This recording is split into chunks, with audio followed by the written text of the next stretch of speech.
Bro, bro, bro, bro. Yo, sejak abad lama Aceh berdiri gagah.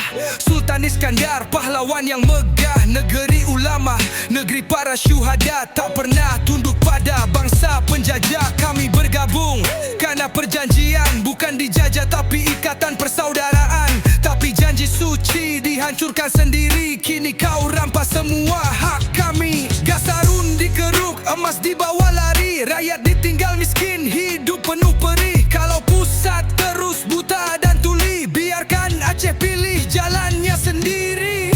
Biarkan Aceh merdeka, cukup sudah darah mengalir di tanah kita. Dari Simpang KKA sampai Bantakia, kami bersumpah takkan pernah menyerah. 89 dom diumumkan, rumah dibakar, rakyat jadi korban. Tangis ibu, jerit anak kecil, tentara datang, luka pun kian ngeri. 3 Mei Simpang KKA berdarah, ratusan nyawa terkapar tak bersalah. Beutong Ateu, Bantakia berdarah lagi. Sejarah hitam takkan pernah kami lupai. MOU Helsinki dijadikan sandiwara, janji syariat, janji adil, semua sirna. Kalau ikatan itu cuma dipermainkan, jangan salahkan bila rakyat lawan.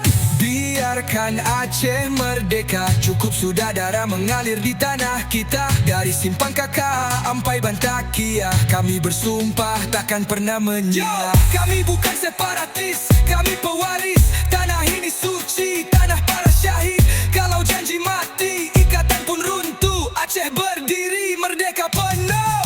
Generasi muda, jangan pernah lupa, darah syuhada jadi nyala api kita. Syariat dijaga, adat jadi benteng. Aceh berdiri, takkan pernah hilang. Bukan permusuhan, ini kebenaran. Hak menentukan jalan adalah kewajiban. Kalau pusat menutup pintu diplomasi, Aceh bersatu, rebut harga diri. Biarkan Aceh merdeka, darah syuhada jadi saksi selamanya.